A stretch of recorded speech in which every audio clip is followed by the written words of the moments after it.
여기가 어디냐면 로셀링 모나스트리. 여기가 어디냐면 로셀링 모나스트리죠. 이게 이게 정문이고, 이게 정문이고, 이게 로셀링에 상징하는 탑이고, 그 티벳에 있는 4개국으로 만든 어떤 상징적인 탑을 그대로 옮긴 것 같아요. 오늘은 준비를 많이 하면 결국은 못하게 되더라고요. 그래서 말 나오는 대로 준비 없이 한마디를 하겠는데, 오늘은 오후에 수업이 있어서 오전에 잠깐 옆에 있는 큰 절에, 고망이라는 큰 절에 제가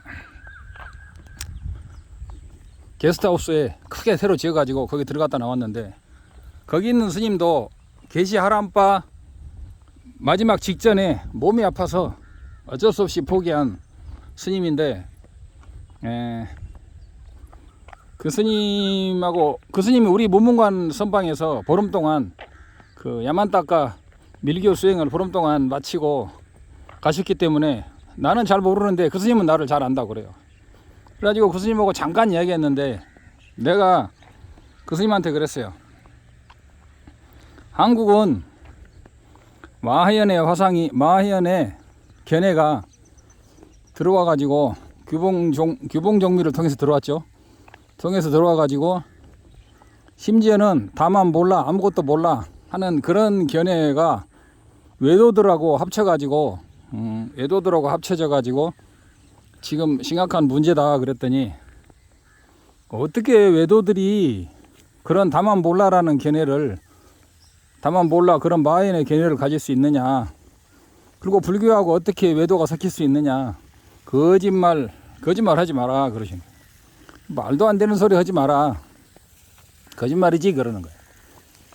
우리나라 한국 불교 현실이 상당히 그렇다 그랬죠. 그러면서 이야기를 거의 한 20-30분 한 것 같아요. 그래서 요약하자면, 한국 불교의 핵심 골수에 마하연의 견해가 쳐들어온 것이 언제냐면, 그것은 규봉종밀, 마하연의 조카인 규봉종밀을 통해서 함어득통의 금강경 오가의 80권의 유명한 금강경 해석 중에, 그 중에 5명 중에 한 명이 규봉종밀의 견해를 함어득통 선사가 받아들여가지고, 그래가지고 우리나라의 금강경 오가의 안에 우리 골수에 처박혀 들어와가지고 한국 불교가 지금까지 깊이 전해 내려오고 있는 거죠. 근데 그것을 규봉정밀의 견해를, 심지어는 뭐 내가 누구라고 큰 스님 이름을 말하기는 그렇고, 그래가지고 고려시대부터 유명해가지고 조선시대를 거쳐가지고 그런 견해들이 지금 굉장히 많이 퍼져 있죠. 그래가지고 마하연 화상에 찌양매비따와라고 하는데, 다만 몰라, 다만 알 수 없는 그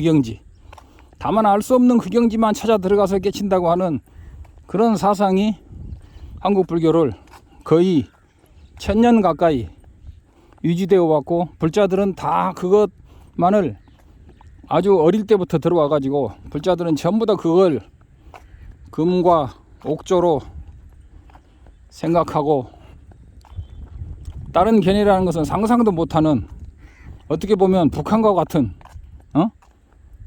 북한 체제와 같은, 그러나 그렇다고 해서 내가 외국에서 그것이 아닌 것을 배웠다고 하고 쌈의 대논정을 통해서 마하연이 축출되었다는 그런 견해를 요새는 부정하는 사람도 많고, 심지어는 티베트에 있는 어떤 파에서는 마하연을 적극적으로 옹호하는 일부 라마들이 생겨나고, 그게 한국어로 번역되고 있는 현실인데, 그러면 여기에서 나는 다시 객관적으로 누가 옳다 그러다를 떠나서, 한국에서는 마하연을 옹호하는 사람은 많지만 마하연의 견해를 틀리다고 하는 사람은 아주 적기 때문에, 저는 듣는 여러분들이 이 잘못된 견해가 어느 것인지를 스스로 판단할 수 있는 자료를 줘야만 된다고 생각합니다. 저야말로 그런 마하연의 견해에서 다만 몰라 알 수 없는 그 무아의 경지, 일체 이전의 경지, 우주의 창조 이전의 경지, 또는 일체의 근원 자리, 본래 진면목 자리라고 하는 소소영령한 자리라고 하는 그렇게 이름을 붙인, 실제로는 아닌데 그런 이름만 갖다가 붙인 그런 마하연 화상이 말한 소소영령한 다만 알 수 없는 그 경지라고 하는 말에 제가 한국에서 어릴 때부터 20대 초반부터 40대 중반까지 거의 20년 이상을 그 견해 속에서만 살려고 몸부림을 쳤고, 그러다가 30대 초반에 거기에 대한 지견이 좀 열려가지고, 그 지견이 열리고 나니까 조금씩 나아지기는 하지만 결과적으로 근본적으로는 더 이상 나아지는 게 없더라고요. 그래서 제가 30대 중반 이후에는 화두도 하지만 정토 연불로 돌아설 수밖에 없었죠. 그래서 죽어라고 연불해서 일념으로 연불해서 정토 연불을 많이 했죠. 근당에서 화두를 모르냐? 그럼 내 나름대로는 화두를 좀 알죠. 그렇게 살다가 어느 날은 숙면일해가 돼야 된다는 이야기를 듣고 또 숙면일해 수행을 10년이나 했죠. 스승 밑에서. 그러다가 TV에서 와보니까 다 착오라는 거야. 숙면일해도 견성하는 데는 도움이 안 되고, 그 다음에 마하연의 견해라는 것은 완전히 불교의 견해에서 볼 때는 사견이라는 거. 그것을 알고 그 충격이라는 것은 상상할 수가 없었죠, 처음에. 그 충격이라는 것은 지금까지 내가 부모라고 믿었는데 그 부모가 내 부모의 뭐 적이었다든가, 지금까지 나를 사랑한 줄 알았는데 그 여자가 사실은 내 심장을 찌르는 적이었다든가 간첩이었다든가, 뭐 그 정도가 되는 거죠. 그래서 그런 견해를 버리고, 그런 견해를 버리는데 버리는 데만 7, 8년이 걸렸죠. 너무 많아서. 그래가지고 그런 견해를 버리고 이제는 2018년도부터 횟수로 11년째인가 12년째부터 유튜브를 하기 시작해서 그 마하연의 견해, 다만 몰라 하는 견해, 뭐 홍익학당의 견해, 뭐 이런 견해들을 뭐 원래부터 완벽하다라는 견해, 본래 우리는 완벽하다라는 이런 견해, 잘못된 견해. 본래 완벽하다면 왜 부처님께서 일체를 고라고 하셨겠어요? 자기 성품은 정정하지요. 그러나 성품은 정정하지만 우리는, 이게 지금 내가 이 로셀링 모나스트리를 이렇게 메인 법당을 꼬라를 돌고 있습니다. 본래 청정하지만 우리는 무시 이래로 윤회로 무명으로 인해서 윤회에서 벗어나지 못하고 있으므로 윤회 세계는 일체가 고다 이거죠. 일체가 고라는 것이 진실이에요. 그래서 사성제의 제1성제가 고성제라는 거예요. 일체가 고다 이거죠. 근데 본래 자성이 청정하다는 것에 집중해서 우리는 본래 행복하다, 우리는 본래 부처다라고 하는 것은 부처님이 제1성으로 말씀하신 이 윤회하는 고는, 윤회 세계는 고다라고 하는 것하고 정면으로 위반되는 거예요. 중생들이 배워야 될 것은 자성이 청정하다는 것을 배워야 되는 게 아니고 일체가, 윤회 세계의 일체가 고라는 걸 배워야 돼요. 그래서 열심히 그걸 바탕으로 다양하게 수많은 수행과 수행을 해서 나중에 그 일체의 무자성, 청정한 성품을 봐야 되는데, 청정한 성품을 보는데 아주 큰 문제가 있다 이거죠. 한국에서는 원효대사 이후에 판비량론, 즉 비량을 설하는 사람이 거의 안 나왔다 이거죠. 비량을 설하지 않고 견성하는 법이 없다는 것을 한국 불교 역사에서 거의 1000년 동안 잊혀져 왔다 이거죠. 이것이 심각한 거죠. 어떤 사람은 갑자기 내 생각이 나는데, 가만히 앉아서 강의해라, 걸어다니지 말고. 근데 가만히 앉아서 제 얼굴 보고 강의하는 게 좋습니까? 이렇게 경치를 조금씩 보여주는 게 좋은지 모르겠는데, 저는 똑같기 때문에 사람들에게 인도도 소개시켜 줄 겸 해서 하는 겁니다. 눈을 감고 들으시면 제가 앉아서 강의하는지 돌아다니면서 강의하는지 모를 겁니다. 그런 분들은 눈을 감고 들으시기 바랍니다. 그 다음에 이해가 안 되는 부분이 있다 그러는데, 이해가 안 되면 저한테 댓글로 반론이나 질문을 하시기 바랍니다. 얼마든지 댓글에 하고 또 제가 답을 아는 대로 답을 하겠습니다. 그리고 이 답이 마음에 들든 들지 않든 그것은 본인의 선택이에요. 여기서는 그렇게 가르치고 인도 불교의 전통을 이어받은 티베트 불교에서는 이렇게 가르친다는 거죠. 티베트 불교에서 가르침을 저는 소개할 뿐이니까 받아들이고 받아들이지 않고는 역시 본인의 선택입니다. 마하야인이 옳다고 그렇게 믿는 라마들의, 티베트 라마들의 말을 듣는 것도 여러분의 자유고, 옳지 않다고 주장하는 극소수의 견해가 사실은 티베트의 전체의 일반적인 견해라는 것도 알고 계셔야 됩니다. 마하야인의 견해를 옹호하는 사람이 티베트 전체의 일반적인 견해가 아니고 극소수의 오히려 견해라는 것을 아셔야 된다는 겁니다. 이것을 누가 말해요? 잘 말 안 하고 있잖아요. 어쩔 수 없이 제가 이런 것을 반복해서 말하는 겁니다. 아침에 만난 스님이 거짓말하지 마. 어떻게 힌디와 불교와 기독교가 근본적으로 같다는 말이냐? 너희들 지정신이냐? 그게 사실 그게 가능하냐? 말도 안 되는 거짓말 하지 마라 그래. 한국 현실이 그렇다. 요새는 기독교도 깨닫고, 요새는 라마나 마레시에 나는 누구인가를 깨달으면 불교를 깨달은다. 우리는 완전히 믹스가 된 그 심각한 현실이다. 그러니까 거짓말 하지 마. 그게 말이나 되냐? 도저히 이해를 못 한다군요. 그래서 이런 실정이를 제가 다시 한번 넋두리 하듯이 이야기하는 방식으로 이야기하듯이 잠시 풀어본 겁니다. 결론적으로 니는 마하야인 화상을 견해를 그렇게 반박하는데, 그래 마하야인 화상의 견해를 그렇게 비방하고 네가 주장하는 비량 견성, 그 월칭존자, 용수존자, 마명존자, 부타팔리타존자, 적천보살, 이런 아디샤 존자, 이런 분들의 네가 비량으로 견성한다고 하는 것이 있는데, 그걸 배우면 뭐 특별히 뭐 변하는 거라도 있냐? 그게 도대체 뭔데? 그리고 비량으로 견성한다는 게 말이 되느냐? 도대체 비량을 어떻게 하느냐라고 물으시는 분이 있을 거예요. 그것은 실제로 이제 좀 배워봐야 아는 건데, 우리가 알고 있는 비량은 세속적인 비량, 세속적인 판단과 논법하고는 많이 다르죠. 많이 다르고, 그래서 중론을 봐야 된다는 거야. 중론과 입중론, 중론의 입문, 입중론을, 그 다음에 부타발레타 이런 것을 배워야 된다는 거야.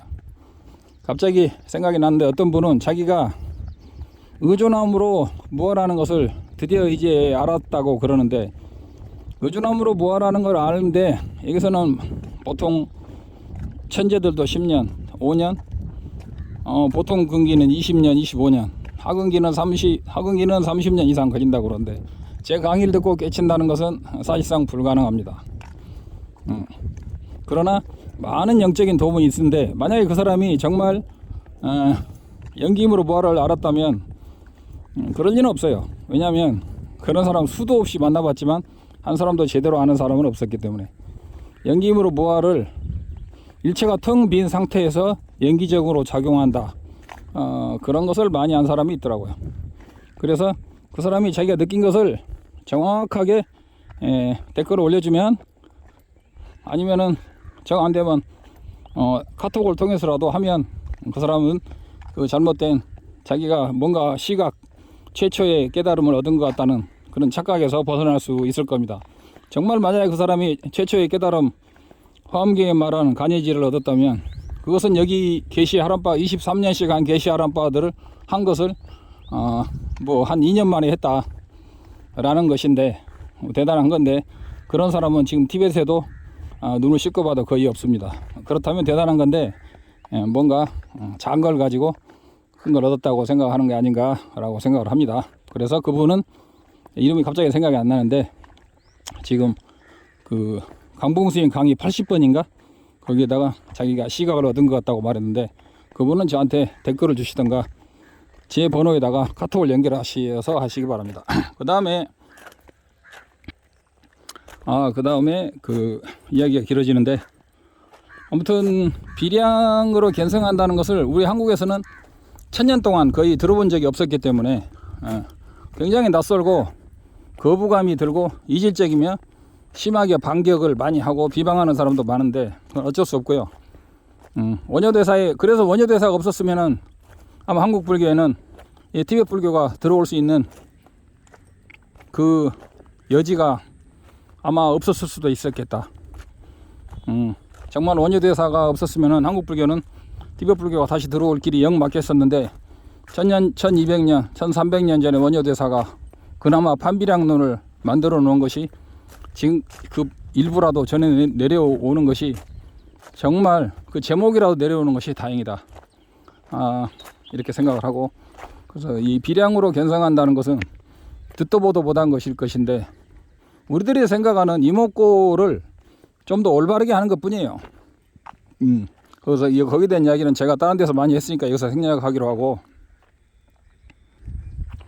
저는 뭐 홍익의 학당이나 이런 데서 말하는 다만 몰라, 달라 몰라 하면 그 자리 참나 자리 간다고 하는데, 참나 자리는 절대로 불성자리가 아니라는 걸 다시 한번 말씀드리고, 그리고 한국에서도 우리는 본래 그 자리, 청정한 그 자리에 있다, 우리는 본래 깨쳐 있다, 우리는 본래 완벽하다라고 말하는 사람들을 보면, 야, 정말 저런 장님들이 어떻게 강의를 하나. 그리고 저런 장님들의 강의에 수많은 인파들이 감동받고 힐링을 받았고, 그 진짜 불교에서 유명한 깨달은 스님을 만났다고 찬탄하는 거 보면, 물론 그 사람들의 말을 추종하는 분들은 뭐 거기에 따르면 되죠. 그러나 여기 와서 볼 때 그런 잘못된 견해가 한국 불교에서 오랫동안, 그런 견해가 상당히 수준 높은 견해로 인정받아 왔다는 것에 대해서 저는 반론을 제기하겠습니다. 그래서 거기에 의혹을 느끼고 아니라고 생각하는 분들은 제 강의와 달라이라마 강의와 수많은 중론의 책들을 보고, 주변에 티벳에 계신 분들도 좀 있기 때문에 물어보시고 해서 공부를 하시기 바랍니다. 이제 마무리를 하겠습니다. 마무리를 하자면, 저는 아마 5월 달에 한국에 들어갈 것입니다. 그래서 이제 서서히 한국에 우리 날란다 절을 산속에다가 조그만하게 시작해 볼까 합니다. 그리고 제가 5월 달에 가면 저하고 연락하고 만나고 싶으신 분들은 제 동생이 천안에 있어요. 천안에서 조그마한 빵집을 하고 있으니까 거기다 연락을 해 놓으시면 될 겁니다. 그러면은 제가, 아니면 또 저하고 연결이 어떻게 되면 그 중에서 제가 연결이 해도 좋겠다 한 분들은 제가 직접 찾아가거나 해서 만남을 갖도록 하겠습니다. 지금은 처음이니까, 초창기니까 제가 발로 뛰어야 되는 것 같아요. 나이가 지금 63살이나 되는데 지금 이제 시작을 해야 되는 그런 입장입니다. 아무튼 마무리한다고 해서 늦어졌는데, 아무튼 결론적으로 말하자면, 지금 한국 불교의 현실은 제가 여기 와서 배워본 결과에 의하면 날란다 2500년의 법맥에 불기가 3000년이라면 날란다는 2500년 된 거죠. 2500년 법맥으로 볼 때 정말 굉장히 문제가 많은 부분이 있다. 그래서 그런 부분에 대해서 이러한 달라이라마가 말씀하시는 이러한 날란다 정통, 그리고 비량 견성, 그리고 수행의 차제, 수행에는 반드시 단계가 있다라는 이런 것들에 알고 싶고 새롭게 배우고 싶으신 분들은 앞으로 저라든가 여러 티베트 게시라 스님이라든가 또 달라이라마 존자의 법회라든가 이런 다양한 것을 통해서 새롭게 해야 되고, 저는 거기에 저도 한국에 언젠 몇 년 안에는 정착을 해야 되는 것 같습니다. 마지막으로 무자성을 알았다고 하는 분이 있는데, 다시 한번 말하자면 무자성이라는 것이, 그 무자성을 알았다고 하는 그놈은 무자성입니까? 무자성을 알았다고 하는 놈은 그놈은 어디 있습니까? 그놈은 나입니까? 나가 아닙니까? 이것을 잘 아셔야 돼. 무자성을 아는 그놈은 나가 아니냐. 의존에서 존재한다면 나는 어떻게 생각을 하는가, 누가 생각을 하는가, 이걸 다시 한번 잘 생각하셔야 되고요. 아무튼 오늘 이야기가 길어지므로 이런저런 넋두리가 이야기하는 형식으로 해서 뭐 크게 지루하지는 않았을 것이라고 생각을 합니다만은, 또 듣는 사람은 지루하게 들었을 수도 있겠지. 그래서 이제 오늘의 이야기를 마무리하겠습니다. 그래서 한국 불교의 거의 천여 년 동안 거의 끊어졌던, 그리고 나란다 법맥을 다시 이어야 된다고 생각을 하고, 그리고 그 티베트에서 쫓겨난 마하연의 조카인 규봉정밀의 화상의 견해를 결국은 우리가 받아들여서 다만 몰라, 다만 알 수 없는 그 심오한 경지, 다만 알 수 없는 소소영영한 자리, 일체 이전의 자리라고 하는 그러한 단순한 수행법으로서는 마하연 화상의 견해를 벗어날 수 없고 올바른 견해도 아니다 라는 것을 마지막으로 말씀드리면서, 또한 이것도 수도 없이 말을 했죠. 그러나 이 정도 하고 다음에 또 다음 기회를 기대하면서 오늘은 그냥 지나가는 이야기를 한번 넋두리를 일단 마치겠습니다. 성불하십시오. 오만이범이요.